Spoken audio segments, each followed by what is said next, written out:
What began as a routine traffic stop ended in the most horrifying discovery I've ever made. It was just after 11 p.m. on July 28, 2021, in Essex, Maryland.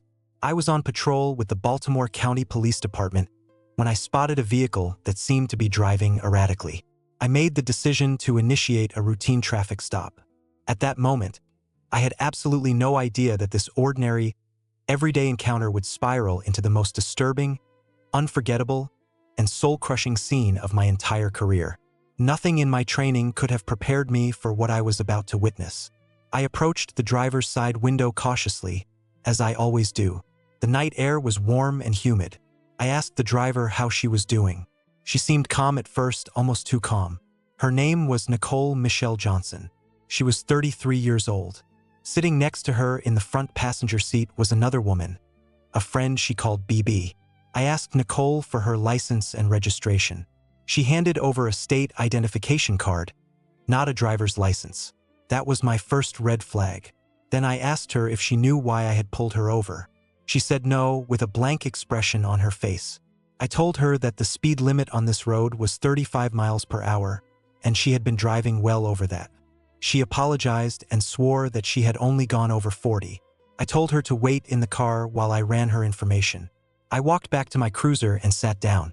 I entered her information into the system. Something was wrong. The vehicle registration came back as not on file. The license plate tags she was using did not belong to that car. They were fake. I got out of my cruiser and walked back to her vehicle. I explained that not only did she not have a valid driver's license, but the car itself was not registered with the state. The tags she had displayed were counterfeit. I informed her that the vehicle would have to be towed. She asked if she could get her personal belongings out of the car. I said yes, of course. She mentioned that she had been driving with those fake tags for almost 30 days. She seemed nervous, but not unusually so. She and BB got out of the car. Nicole walked to the rear of the vehicle and opened the trunk. From where I was standing, I could see several large, tightly packed bags inside. They looked like trash bags and duffel bags, crammed full of something. I asked her to come back over to me while I prepared the citations. She seemed stressed. She started telling me that she had bought the tags online, thinking they were legitimate. I warned her to be careful with things bought off the internet, because scammers sell fake tags all the time. She nodded and said she knew. Then she said something that I noted in my mind but didn't fully process at the time. She said, "I and my kids have been literally living in the car." I thought she was exaggerating. I was wrong. I handed her a citation and explained that she had to go to the courthouse within 5 days to request a court date. If she failed to do that, a warrant could be issued for her arrest. I made it clear that I was not trying to make her feel guilty. I was just doing my job. But she became very emotional. She started rambling. She said she would not be there tomorrow. She said that tonight was her last night. She said, "What am I going to do?" Then she said something truly bizarre and prophetic. She said, "Watch tomorrow. Y'all are going to see me on the news. Y'all are going to see me make my bigger." I had no idea what she meant. I thought she was just a troubled woman under stress. But her words would soon become a shocking reality. While waiting for the tow truck to arrive, I let her grab a few of her things from the car. Then I explained that I had to perform an inventory search of the vehicle. This is standard procedure when a car is impounded. It protects both the owner and the police from any future claims of missing property. She did not seem to understand what an inventory search was. She asked me to explain. I told her that if she had, for example, $15,000 in the trunk and the car was towed, the inventory would record that money so that nothing could be stolen without anyone knowing. She became even more emotional. She started crying. She said that everyone kept telling her one more day and everything will get better, and it can't get no worse. She asked me, "Where is the light?" She said, "Yo, like where is the light?" She said she could not take anymore. She said she really could not take anymore. I felt sorry for her, but I had a job to do. When my backup arrived at the scene, I quietly tapped my colleague on the arm. I pulled him aside and told him that something was very wrong. I asked him to walk over to the car and just smell it. I told him not to look for drugs or anything like that. I told him to see if he smelled anything dead. He walked over to the car. Nicole was still standing nearby. My colleague asked her if she lived in the car. She said yes. He asked her what was in the trunk. She said a bunch of dirty clothes. He looked at her and said, "That don't smell like dirty clothes." She seemed confused and asked what he meant. He said, "I'm about to show you. I'm about to show you right now. This has been sitting in there for months and months and months and months and months." He told her she had to open the trunk all the way. She opened it. The stench that came out was unmistakable. It was the smell of death. There were bugs and filth all over the bags. She kept insisting that it was just dirty blankets. She said she could even show hotel receipts to prove that they had been staying in hotels. But my colleague was not buying any of it. He started cutting through the layers of plastic trash bags with a knife. Layer after layer. Plastic after plastic. More blankets. More trash bags. Nicole said, "You're going to keep finding blankets." But he kept cutting. Finally, after cutting through multiple layers of trash bags, the officers uncovered a black suitcase. My colleague told Nicole that if she just opened the suitcase, they could be done. She opened it. Inside was more blanket. But then, when he pulled the blanket aside, the smell became overwhelming. He asked, "What is that?" She said, "Huh?" He asked again, "What is that?" She said, "No. Open. Pull it out. Dirty for my husband." He pulled the bag out. He opened it. And then everything changed in an instant. I heard one of my colleagues say, "Oh my God." Then another said, "What the?" Then someone yelled, "Get the push." Then I heard, "Don't you move.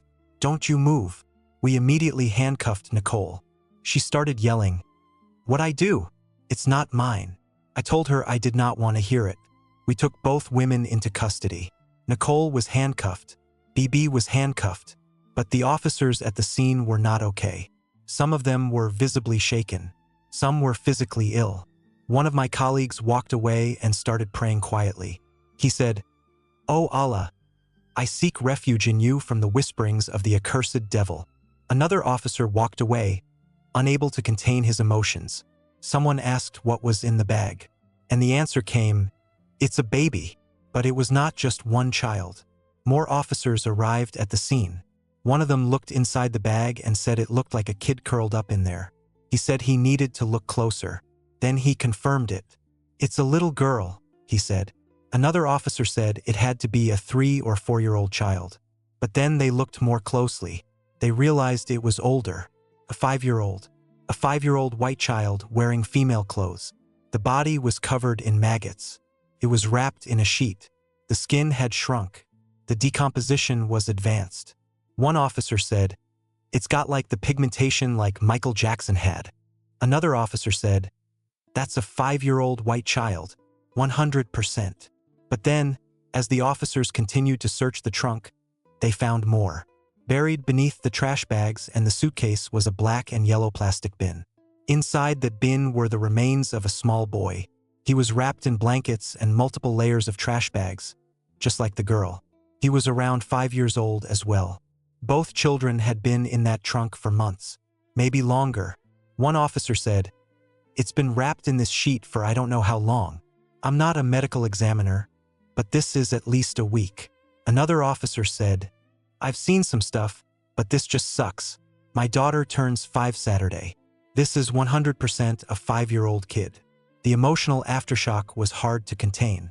One officer said, "What the hell is messing my head up? I can't vision it."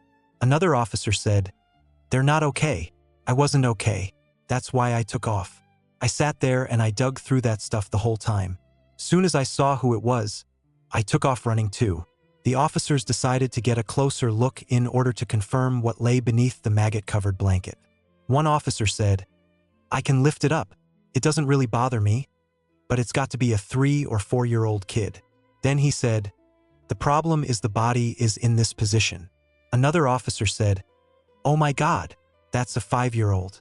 That's a 5-year-old white child." Back at the police station, the smell of decay clung to Nicole. It was so strong that it became unbearable for others in the station. One officer filled the room with an odor spray, but when that failed to help, he brought in an air scrubber and tried the spray a second time. Nothing worked. Nicole talked to herself in the interrogation room. She said, "I knew it was a reason why I felt like I knew it was the reason we just kept going through. That's why I said I can't take no more. Look, I said I can't take no more. That's what they told me. He said I was going to keep it punished. Keep it punished. Is there such a thing as a death penalty still? Certain states have it? Not this one. I think so. We need to have it. I don't think if I would have known I would have ran before tragedy like was even politely, "Excuse me? Can you cut this for me? Idiot." Bro. Soon after, a decision was made to transfer Nicole and BB to another facility for interviews with detectives. BB complained about knee pain and asked to go to the hospital, but when she was told she would have to wear shackles, she changed her mind. She said, "Nah, I changed my mind." She also complained about the language barrier, saying the officer's accent was too thick. The officer told her to sit down and be quiet. She refused. He told her one more time to sit down, and she finally did. When detectives finally interviewed Nicole, she told them that she had been in Essex that night to meet a man for prostitution. She said BB had waited in the car. She admitted that she had noticed a foul smell coming from the car, but she assumed it was a dead rat. She said, "Me and my home girl were doing so much to try to get the smell. Get the smell. Get the smell. But we never noticed it was coming from the back because we don't sit in the back." The detective asked her how she tried to get rid of the smell. She said, "We always thought it was coming through the front of the car, so we got it power washed. The engine." The detective looked at her and said, "You're starting to understand why this sounds a little ridiculous?" She said, "MHM." Then the detective said something that made her freeze. He said, "I really want you to help me out to find out how these children ended up like this."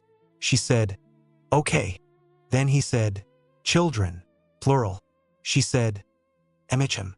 The detective told her that the discovery of a second child came only after homicide detectives began sorting through her belongings, though the signs had been present from the very start. Earlier, during the traffic stop, Nicole had said, "Me and my kids literally living in the car like speeding around with the bodies in my car." She had said, "It was okay, but it was not okay. It was never okay." Nicole was shown a photograph. The detective asked her if she recognized the person in the photo. She said, "That's their mother." The detective asked, "Who are they?" Nicole said, "That's when I had him. If you look at them when I had him, that's who. Remember?" The detective said, "Okay." Nicole said, "When you look at them when she had them and when I had them, he probably got this picture off her page, but it definitely came from mine. Because if you look at them when she had them, they were very not taken care of. You look at them when I had them, they were very well taken care of. The children were her own niece and nephew. The little girl was 7-year-old Josh and Marie James Johnson. The boy was 5-year-old Larry Darnell O'Neill. Their mother, Nicole's sister, had left them in Nicole's care 2 years earlier. The mother claimed she was unable to care for them at that time. Investigators also learned that there was an active case with the Baltimore City Department of Social Services regarding an 8-month-old infant who had been temporarily taken into their care due to the current investigation. Nicole tried to paint herself as the better caregiver. She said, "She didn't take care of kids. She didn't do to him what happened to him. She left her kids literally with me selling my..." She left her kids in the room. The detective said, "She thought you were going to take care of them, I guess." Nicole replied, "I never told her I was going to. I never asked her to. I used to have to yell at the mother about washing them. I used to have to yell at the mother about feeding them. I used to have to yell at her about everything." But despite portraying herself as the better caregiver, investigators quickly saw through the lies. Nicole could not even spell the young girl's name. She could not recall either child's birthday. Whatever belief remained that she had shown love or responsibility would soon be shattered by the grim truths surrounding their deaths. The detective told Nicole that he had spoken to her sister and a bunch of her family members. He said, "I don't know that everything that you're saying is making sense." Nicole asked what they had spoken about. The detective said they spoke about her leaving the children. Nicole said, "And of course it's all going to be against me, huh? Even my mom. Oh yeah, we met your mom." The detective stepped out of the room to check on her paperwork, leaving her alone. She started talking to herself. She said, "What they say? What they say? What they say? I done bust my ass for all them all my life. My mother. Lady, you had me out here selling my... You told me not to give that girl her kids. I would have gave them back. I said this weekend when I'm coming back, I'm giving her her kids. You told me not to. They about to put me under the jail. They too selfish and so wrong. It was a group of people here. Yeah.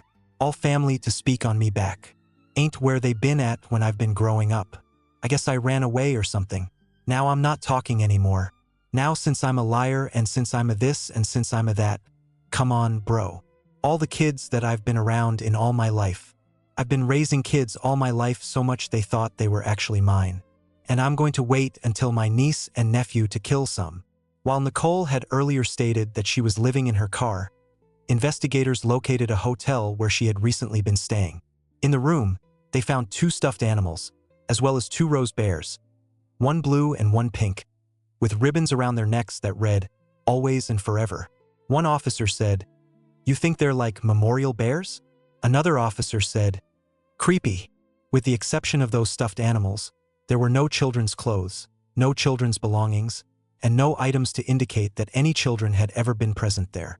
This, along with the advanced state of decomposition of the bodies, left many questions as to how long the children had been in the trunk of the car and what had led to their deaths. Nicole asked if she could talk to her mother. She said, "I need my mother to be a part of this conversation, because she's a lot of reason for the conversation." The detective asked, "Did she cause this?" Nicole said, "I want to talk to her and everything will come out, and I just need to talk to her." The detective told her that they would not allow her to speak with her mother just yet. He reminded her that it was important to tell her story to investigators first.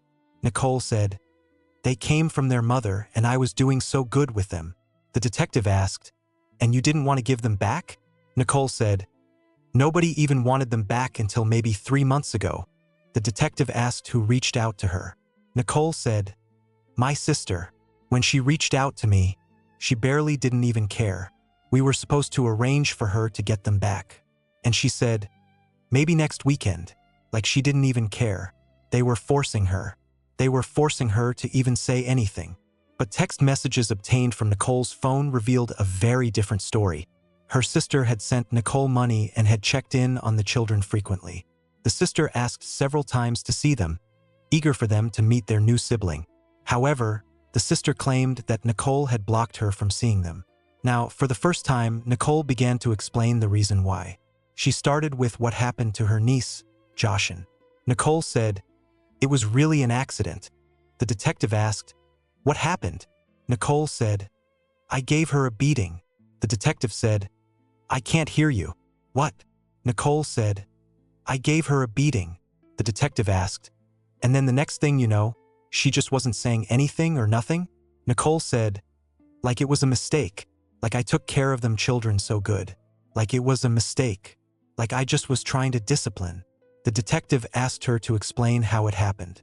Nicole said, "She got in trouble for something one day that I didn't beat her for it. Stealing something or going in the refrigerator or doing something or something. And she did it again and she did it again. And then the last time, I was probably more frustrated than I should have been with life, period, with everything. With why they leave me with the kids. Why nobody's helping me. Why nobody's calling me. Where is their mom? Where is my family? Like what? I don't even think it was anything. I think it's just my hands." The detective asked, "You were upset because she was taking things from the refrigerator and stuff?" Nicole said yes.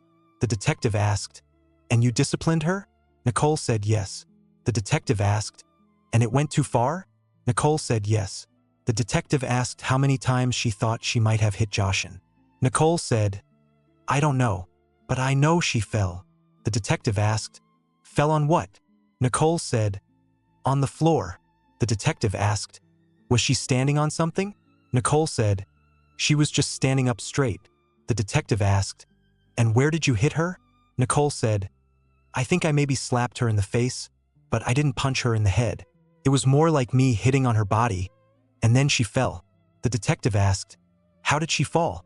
Backwards, forwards, sideways, on her head?" Nicole said, "I know she hit her head, but I can't remember exactly how she fell. The floor was extremely hard." The detective asked, "When she went to the floor, was she crying or was she quiet?" Nicole said, "She was quiet." The detective asked, "What did you do after that?" Nicole said, "I tried to bump her chest. I was popping on her chest really, really hard. I thought maybe she was, I don't know. I was just trying to get her back. The detective asked, and then what did you do next? Nicole said, I laid in the bed with her. The detective asked, you laid her in the bed and laid next to her? Where was the boy at this time? Nicole said, sleeping in the other bed. I stayed in that room with her. The detective asked when she thought that was. Nicole said, maybe last year. The detective asked, and then what did you do with her body after that? Nicole said, I just put it in a suitcase and I kept her. Joshin's death is believed to have occurred around May of 2020. That was approximately 14 months before the traffic stop. Despite this, Nicole continued texting her sister as though Joshin was still alive. In April of 2021, the sister even thanked Nicole, writing, thank you for taking care of them so well. Nicole admitted that she continued traveling from hotel to hotel, carrying the young girl in the suitcase, eventually storing her in the trunk of the car. Joshin's body arrived at the medical examiner's office still wrapped in a comforter that contained a cigarette butt. Numerous bruises were found on her body, but an exact cause of death could not be determined due to the advanced stage of decomposition. Still, investigators ruled her death a homicide, citing evidence of physical abuse and neglect. With Joshin's fate uncovered, investigators turned to what happened to her nephew, 5-year-old Larry, whom Nicole referred to by the name Stink. The detective asked, so help me explain the other child. What happened? He was still with you when the girl was in the suitcase in the car. Nicole said, he didn't even want to go anywhere else. You can ask all my friends. As much as I tried to push him off or I wanted to drop him off, he just wanted to be with me. The detective asked, so what led to the next incident with the other child? Nicole said, I honestly don't know. 1 minute we were playing, and then 1 minute it was just like, I think something hit him in the leg. The detective said, yeah, but that wouldn't cause him to die. Why would he die though? Nicole said, I thought it was like a main artery or something. The detective asked her to explain what happened. Nicole said, I know I saw him bleeding on the inside of his left thigh. Honestly, I didn't even notice it until I started trying to get his attention. And when I started looking at his clothes, they were bloody. The detective offered Nicole a cigarette and allowed her to smoke in the interrogation room as she continued her story. He asked what caused the boy's injury. Nicole said, I can't remember what exactly he was playing with. I think I yelled. I think I swung on him for playing with it, but I can't remember what. I didn't see the thing that was in his leg until it was just like, I never even looked at it. I never even took his pants off. I just saw the blood. Larry's body arrived at the medical examiner's office still wearing Paw Patrol pajamas. His body was also covered in bruises. While superficial wounds were found on his legs, they showed no signs of deep bleeding. However, internal bleeding was noted around both his knee and elbow, suggesting trauma before death. Like his sister, Larry's advanced state of decomposition made it impossible to determine an exact cause of death. Although Nicole claimed not to know exactly what caused his injury, she clearly remembered what happened next. She said, he was just getting drowsy. The last thing he said was, honey, can you lay me down? He was sitting up in the chair, and he said, oh my God, can you lay me down? I said, yeah, honey. I went to smoke, and I turned back around, and I said, stink, stink, stink, stink. He didn't answer me. The detective asked where she laid him down. Nicole said, on the back seat of the car. The detective asked when that was. Nicole said, I think May. The detective said, it's the very end of July now, so about 2 months ago. Nicole said yes. In June of 2021, just 1 month before the traffic stop, Nicole sent a video to her friend showing the black and yellow tote in the back of her car. In that video, she spoke about getting an odor absorber. According to Nicole's own timeline, Larry would have already been deceased at that time. He would soon join his sister in the trunk of the car. Investigators later discovered that neither child had ever seen a doctor in Maryland. Neither had ever been enrolled in school. Neither had ever been reported missing. One additional detail raised further concern. Both children appeared unusually small for their ages. The detective told Nicole, the girl was, according to your timeline, about 6 years old when this happened, and she only weighed 18 pounds. Nicole said, you think that's after all of this? Because they were not tiny. The pictures that y'all printed out are the pictures that I took," the detective said. "And then the boy was only 21 pounds. Nicole said, "I don't see how, because they ate all the time. They ate all the time. They ate everything." The detective asked if malnourishment might have been a contributing factor. Nicole said, "No, I didn't starve them. I didn't starve them. But according to doctors, it would have taken several months of malnourishment for the children to attain such low weights."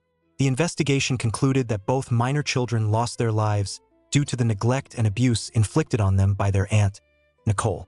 After her arrest, Nicole sat in the interrogation room and said, "I just can't believe they came up here and made it seem like I was some type of bad person, like I was some type of troubled person. Yes, I've been depressed all my life because I wanted a mama. But I can't believe that she really came up here and made it seem like I was a bad person." 1 month after her arrest, Nicole's mother emailed Baltimore public officials. She pleaded with them to intervene and protect her remaining grandchild. The email additionally criticized social workers and the children's mother for not safeguarding the children. Multiple news outlets reported that the children's mother created a GoFundMe campaign to raise funds for their burial. Rumors later circulated that she may have launched as many as 4 separate fundraisers, though all have since been deleted. Following her arrest, 33-year-old Nicole Michelle Johnson was held without bond. She was later indicted on 14 criminal counts. The charges included 2 counts each of first-degree child abuse resulting in death, first-degree child abuse involving severe physical injury, second-degree child abuse, second-degree assault, neglect of a minor, failure to report the death of a minor, and unauthorized disposal of a body. She ultimately pleaded guilty on August 13, 2024, to 2 counts of first-degree child abuse resulting in death. She was sentenced in February 2025 to life in prison, with all but 50 years suspended, as well as an additional 5 years of supervised probation upon her eventual release. I will never forget that night in Essex, Maryland. I will never forget the smell. I will never forget the sight of those small bodies wrapped in blankets and trash bags, hidden in the trunk of a car for months. I will never forget the sound of my colleagues crying and praying. I will never forget Nicole's words. "I just put it in a suitcase and I kept her." She kept them, like objects, like secrets, like they never mattered at all. 2 children, 2 small, innocent children, beaten, starved, neglected, and then hidden away while their aunt went about her life. She texted their mother as if they were still alive. She drove around with their decomposing bodies. She bought rose bears that said "always and forever." She laid in bed next to a dead child. She smoked a cigarette while a boy took his last breath on the backseat of her car. All because she was frustrated. All because she lost control. All because no one, not a single person, came looking for them. That night, I learned that evil does not always look like a monster. Sometimes it looks like a woman who says she loves children while their bodies rot in her trunk. Sometimes it looks like a traffic stop on a warm July night. Sometimes it looks like nothing at all until you open the bag.